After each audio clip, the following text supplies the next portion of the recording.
আউযু বিল্লাহি মিনাশ শাইতানির রাজীম। বিসমিল্লাহির রহমানির রহিম।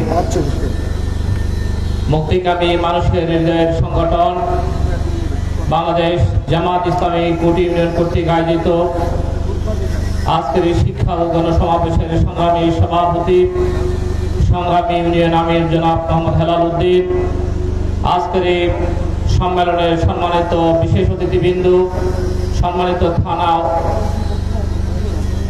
ইউনিয়নের সংগ্রামী নেতৃবৃন্দ, ইসলামী ছাত্র শিবিরের সংগ্রামী নেতৃবৃন্দ, সাংবাদিক বন্ধুগণ, সম্মানিত সুধী মণ্ডলী, সম্মানিত কুটিবাসী, আসসালামু আলাইকুম ওয়া রাহমাতুল্লাহ। মহান আল্লাহ রাব্বুল আলামিনের দরবারে আমরা কালেমাত শুকরিয়া আদায় করি যে আল্লাহ রাব্বুল আলামিন 1971 সালে আমাদেরকে আল্লাহ রাব্বুল আলামিন খাস মেহেরবানি করে আমাদেরকে প্রথম স্বাধীনতা দিয়েছিলেন। গত 5 আগস্ট 36 জুলাই মহান আল্লাহ রাব্বুল আলামিন খাস মেহেরবানি করে আমাদেরকে দ্বিতীয় স্বাধীনতা দিয়েছেন, নয়া বিপ্লব দান করেছেন। আল্লাহ রাব্বুল আলামিনের কাছে এই জন্য আমরা শুকরিয়া আদায় করি আলহামদুলিল্লাহ। রাসূল করিম সাল্লাল্লাহু আলাইহি সাল্লামের প্রতি দরুদ এবং সালাম সাল্লাল্লাহু আলাইহি সাল্লাম এবং শহীদ ভাইদের জন্য আল্লাহ রাব্বুল আলামিনের কাছে দোয়া করছি আল্লাহ রাব্বুল আলামিন তাদের শাহাদাতকে এই দ্বীনের জন্য, দেশের জন্য, এই সমাজের জন্য আল্লাহ কবুল করুক, আমিন। আজকের এই সম্মেলনে আমরা হৃদয়ে রিংগানো ভালোবাসা দিয়ে আমরা স্মরণ করছি আমাদের প্রিয় নেতা শহীদ মাওলানা মতিউর রহমান নিজামীকে, শহীদ মাওলানা দেলোয়ার হোসেন সাইদিকে, শহীদ আলী আহসান মোহাম্মদ মুজাহিদকে, শহীদ অধ্যাপক গোলাম আজম, শহীদ মাওলানা আব্দুস সোবাদ, শহীদ মাওলানা আবুল কালাম মোহাম্মদ ইউসুফ, শহীদ কামরুজ্জামান, শহীদ আব্দুল কাদের মোল্লা, মীর কাসেম আলী সহ নয়া বিপ্লবে যারা শাহাদাত বরণ করেছেন, 1971 সালের একটি ভূখণ্ডের জন্য অধিকার আদায় করতে গিয়ে যারা জীবন দিয়েছে এই মানচিত্রের জন্য, আমরা তাদের জন্য আল্লাহর কাছে দোয়া করছি আল্লাহ তাদের এই শাহাদাতকে কবুল করুক, এই দেশকে, এদেশের মাটি এবং মানুষকে আল্লাহ রাব্বুল আলামিন কবুল করুক, আমিন। সংগ্রামী ভাই সব, আমরা এমন একটা সময় এখানে এসে দাঁড়িয়েছি যেই সময় আমাদের দেশ একটি কঠিন ক্রান্তিকাল অতিক্রম করছে।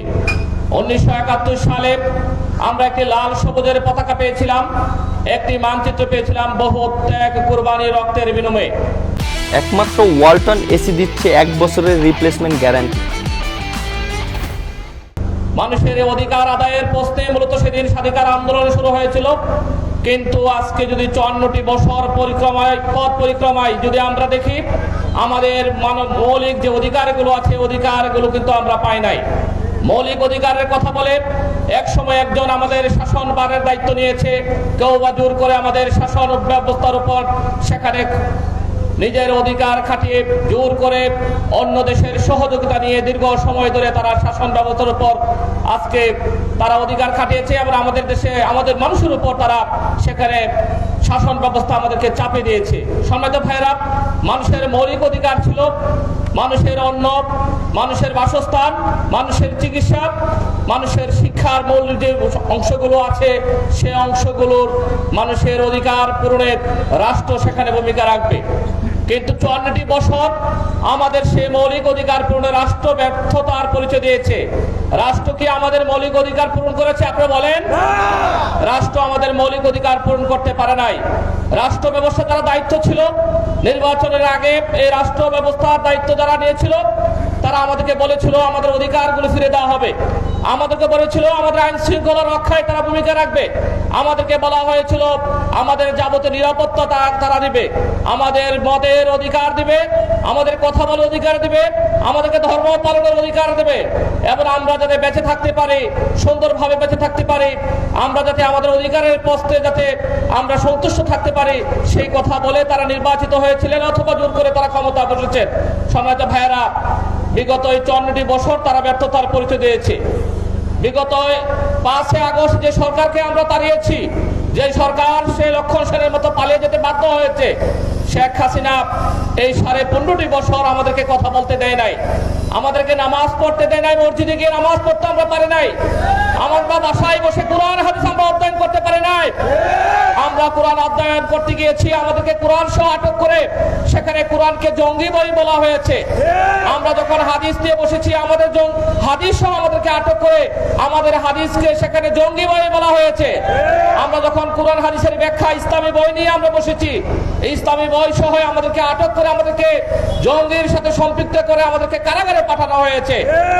আমরা আমাদের শিক্ষা প্রতিষ্ঠানগুলোর শিক্ষার সুষ্ঠু কোনো পরিবেশ ছিল না। প্রত্যেকটা শিক্ষা প্রতিষ্ঠানকে মিনি ক্যান্টনমেন্টে পরিণত করা হয়েছিল। শিক্ষার পরিবেশ না থাকার কারণে, শিক্ষা ব্যবস্থাকে ধ্বংস করে ফেলে দেওয়ার কারণে, শিক্ষা ব্যবস্থাকে ভারতের মুখোমুখি করার কারণে আমাদের সংস্কৃতি আগ্রাসন, ভারতীয় সংস্কৃতি দিয়ে আমাদের সংস্কৃতিকে আগ্রাসন করার কারণে সেখানে আজকে তরুণ যুব সমাজ সেখানে আল্লাহকে চিনার পরিবর্তে, রাসূলকে চিনার পরিবর্তে, দেশপ্রেমের পরিবর্তে আমরা দেখছি আমাদের তরুণ সমাজের বিশাল একটি অংশ আজকে আল্লাহ বিমুখ হয়ে গেছে। আমাদের তরুণ সমাজের একটা বিশাল অংশ যারা দেশপ্রেমের পরিবর্তে সেখানে তারা মদ এবং সেখানে ফেন্সিডিল ইয়াবা নিয়ে আসতে ব্যস্ত আছে। সম্মানিত ভাইয়েরা, শিক্ষা প্রতিষ্ঠানগুলোতে একদিকে মিনি ক্যান্টনমেন্টে পরিণত করা হয়েছে। আমরা যে এলাকাটি বসবাস করি, আল্লাহ রাব্বুল আলামিন খাস মেহেরবানি করে আমাদেরকে কসবা উপজেলার এই এলাকায় আমাদেরকে জন্ম দিয়েছেন। আমাদের কসবা এলাকার এমন কোনো আনাচে কানাচে আপনি পাবেন না যেখানে ইয়াবা পাওয়া যায় না, এমন কোনো আনাচে কানাচে আপনি পাবেন না যেখানে মাদক পাওয়া যায় না, এমন কোনো আনাচে কানাচে পাবেন না যেখানে ফেন্সিডিল পাওয়া যায় না। সম্মানিত ভাইরা, এই ফেন্সিডিল কারা আনে? এই ফেন্সিডিলকে সেখানে আজকে টেকনাফ, ফেন্সিডিলের টেকনাফ রুট বলা হয়ে থাকে, সেখানে বায়েক ইউনিয়নকে, কাইমপুর ইউনিয়নকে ফেন্সিডিলের রুট বলা হয়ে থাকে, টেকনাফ বলা হয়ে থাকে। আজকে সেই ফেন্সিডিল আনার ক্ষেত্রে যারা ভূমিকা রাখে, তারা রাষ্ট্রের যারা দায়িত্ব ছিল, যারা দীর্ঘ সময় ধরে রাষ্ট্রের সেখানে জোর করে তারা ক্ষমতায় বসেছিল, তারা সেই দায়িত্বটি পালন করেছে। দুঃখজনক হলো সত্য, তারা বিদায় নিয়েছে সত্যি, কিন্তু মাদক বন্ধ হয় নাই। তারা বিদায় নিয়েছে, ফেন্সিডিল বন্ধ হয় নাই।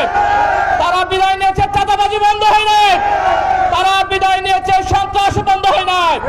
তারা বিদায় নিয়েছে, আমাদের অধিকারের প্রশ্নে আমাদেরকে আবার লড়াই করতে হচ্ছে, অধিকারের প্রশ্নে আমাদের কাছে কথা বলতে হচ্ছে।